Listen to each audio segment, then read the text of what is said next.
Ça sent mauvais hein, pour Rafael Nadal qui termine son match face à Denis Shapovalov à Rome en boîte en bas, alerte rouge avant Roland Garros, préparation totalement tronquée avant le tournoi. On fait le point dans cette vidéo bien sûr. Alcaraz de son côté qui continue à se faire harceler par les journalistes et la journée au taf tranquille de Djokovic. C'est le programme électrique de votre nouveau digest de Rome et on attaque juste après ça.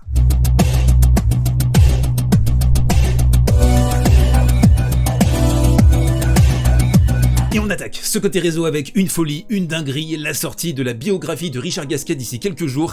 Et regardez-moi comment il décrit lui-même son propre revers à une main. C'est absolument génialissime. Donc on le voit ici en jaune, hein, c'est ma botte secrète, ma marque de fabrique, la signature de l'artiste. Un revers classique à une main comme un parfum de romantisme concédé au gré d'un parcours parfois sinueux et tourmenté. Accrochez-vous, c'est pas fini. My backhand insiste, mes amis anglais qui insistent.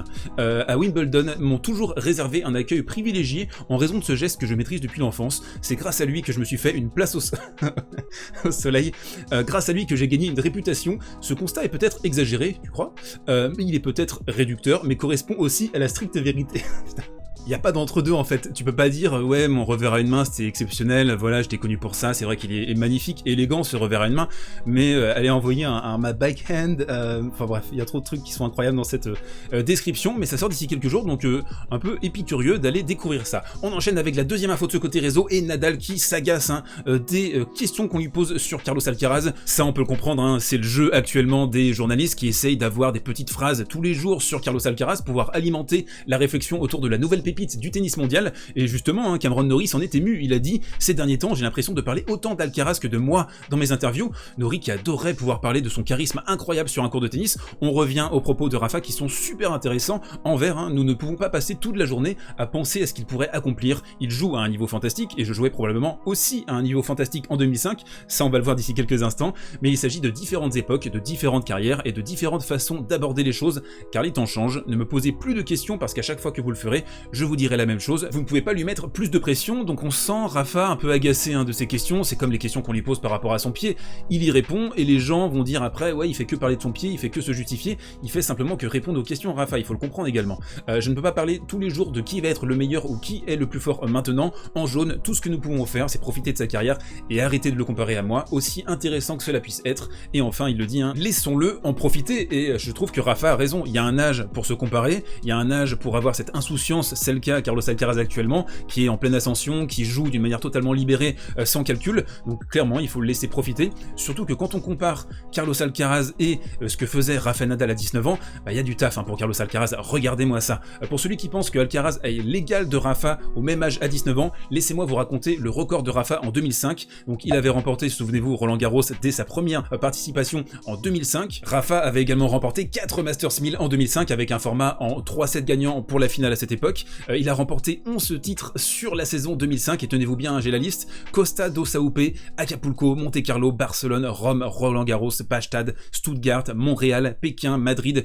Une saison fantastique, 79 victoires, 10 défaites, un pourcentage de réussite de 89% et il a terminé cette saison 2005 à la 2e place mondiale. D'ailleurs, ces comparaisons, Juan Carlos Ferrero, il a envie de les tamiser un petit peu, les temporiser et surtout, il a envie d'insister sur le fait que Carlos Alcaraz a encore beaucoup de progrès à faire dans son jeu et je voulais vous partager cet article hein, parce que je le trouve super intéressant sur l'exigence de Juan Carlos Ferrero. Donc il a beaucoup de choses encore à améliorer, on va lire la liste hein. D'abord la constance, il y a des moments où il en perd un peu, on l'a vu davantage dans les matchs à Barcelone qu'à Madrid, mais c'est vrai qu'il y a des moments où lorsqu'il gagne, il est un petit peu désorienté au niveau mental et puis il se relève, cela a toujours été son essence, il joue 3 jeux spectaculaires et puis il s'arrête un peu dans les 2 autres, ça c'est super important hein. Et on a vu avec les Rafa, avec les Novak, avec les Roger, vous devez en permanence vous battre sur tous les points, être très constant, c'est vraiment essentiel hein, sur le tennis de très haut niveau, c'est là que vous devez continuer à vous améliorer, dit Juan Carlos Ferrero. La maturité d'une personne joue un rôle important, avec l'âge aussi hein, il devrait pouvoir se bonifier, ça il faudra le voir hein, dans son évolution. Sur le plan technique, dit-il, j'ai dit au groupe qu'il avait encore beaucoup de choses à améliorer, peut-être que les gens ne le croient pas, mais le coach voit beaucoup de choses à améliorer, notamment le coup droit hein, qui doit être frappé plus vers l'avant, nous dit Juan Carlos Ferrero, parfois il va un petit peu trop loin vers le haut, également le revers hein, qui doit être mieux soutenu, le service doit s'améliorer également avec les directions car il a la vitesse, on voit un service kické qui fonctionne merveilleusement bien côté avantage, ça Là, on l'a beaucoup vu depuis le début de la saison, mais c'était particulièrement notable hein, contre Novak Djokovic à Madrid. On a vu ce service kické qui a repoussé le Serbe, qui est pourtant l'un des meilleurs relanceurs de l'histoire de ce jeu. Et Juan Carlos Ferrero termine, hein, il doit être un peu plus audacieux avec le reste. À 19 ans, il est impossible qu'il n'ait pas de choses à améliorer. Et ça pour moi, hein, je vous le dis, ces propos, ils sont fantastiques je trouve, parce que ça montre l'humilité, la science du jeu, l'envie d'aller bosser, d'améliorer certains secteurs, de peaufiner aussi les points forts. Donc je trouve hein, que le couple Juan Carlos Ferrero, Carlos Alcaraz, si ça se maintient entre le mentor et l'élève, ça peut franchement faire quelque chose d'assez explosif. Et on enchaîne avec le coin tactique. Alors comme d'habitude, hein, vous le savez, je vous avais prévu quelques palettes, mais on est obligé de s'arrêter sur la fin de la rencontre de Rafael Nadal aujourd'hui face à Denis Shapovalov.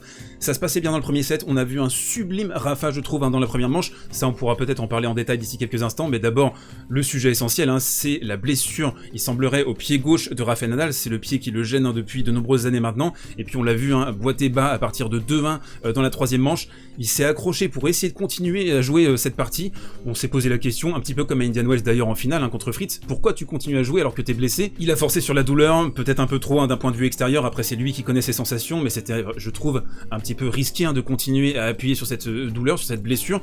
Donc là pour l'instant on est vraiment à chaud, hein, j'enregistre juste après la rencontre, donc on aura peut-être des éléments supplémentaires d'ici quelques minutes, quelques heures, quelques jours, on verra, mais là il y a une véritable question qui se pose, c'est que il n'y a pas eu de préparation vraiment avant Roland Garros. Sur terre il a disputé simplement 5 matchs hein, contre Kecmanovic, Goffin, Alcaraz, Isner et donc Shapovalov ce soir. Il y a une grande question qui se pose par rapport à Roland Garros. Je vous pose également la question dans les commentaires, hein. Est-ce que vous pensez que Rafael Nadal va jouer tout simplement Roland Garros et est-ce qu'il sera prêt pour ce tournoi? Là quand on le voit hein, ce soir, on peut vraiment se poser des questions parce que là il lui reste 10 jours avant le début du tournoi. On peut imaginer hein, peut-être que les organisateurs vont le faire rentrer le mardi peut-être de la première semaine, mais là il y a vraiment des gros doutes en termes de rythme, en termes de récupération physique. Lui il a besoin d'établir quand même un certain cadre avant d'arriver sur un tournoi du Grand Chelem. Alors après vous allez me dire oui, à l'Australian il est arrivé en ayant juste un tournoi préparatoire, mais c'est un peu le lot tout le monde et il a fait une grosse prépa avant.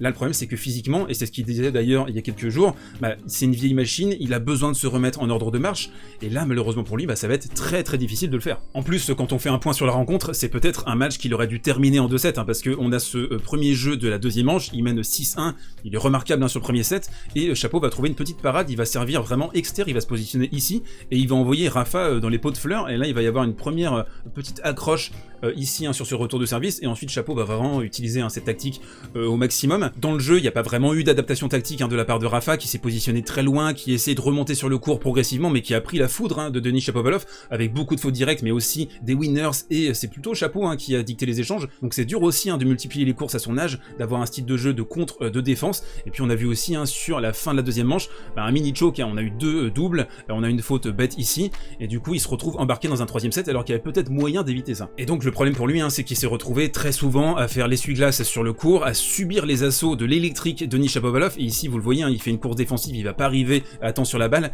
il a beaucoup sollicité son pied, ses déplacements, ses changements de direction, ça a pu jouer aussi dans cette blessure, on va voir hein, ce qui va advenir d'ici quelques jours.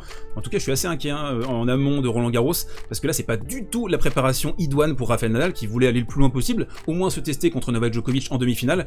Donc là je me tourne vers vous hein, dans les commentaires, qu'est-ce que vous pensez de ça, et est-ce que vous pensez que Rafa va jouer et sera prêt à Roland Garros? On rebascule sur le côté réseau avant de parler de Novak, hein, je suis désolé, c'est un peu en vrac ce digest, mais je voulais rebondir tout de suite là sur cette citation de Nadal relayée par Quentin Moinet. Je ne suis pas blessé, je suis un joueur qui vit avec une blessure, c'est le fameux syndrome hein, Müller-Weiss qu'il a Rafael Nadal avec cette gêne au pied gauche. C'est difficile au quotidien, honnêtement, c'est parfois difficile à accepter pour moi. Alors, pas une blessure, ça rassure, mais ce qui rassure moins, c'est que tu joues 2 heures contre Shapovalov et ça pète. Une question arrive dans la foulée mécaniquement, hein, c'est qu'on reste sur ces questions de rythme, et puis on a aussi l'interrogation de remporter 7 matchs sur 2 semaines sur le format en 3-7 gagnants.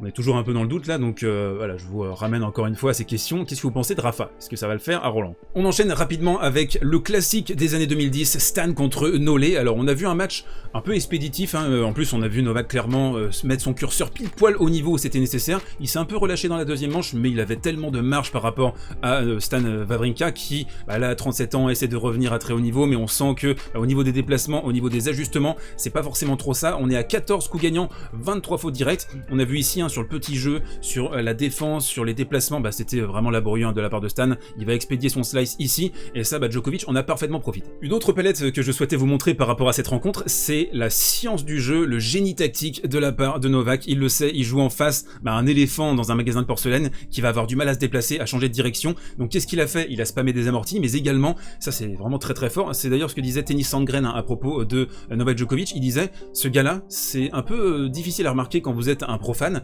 mais il a toujours cet art, ce talent de jouer une balle chiante pour vous. Et là ici, hein, dans cette séquence, c'est précisément le contre-pied très relou hein, pour Stan qui va devoir repartir ici, changer de direction. Ça c'est quelque chose qui est très très fort hein, de la part de Novak.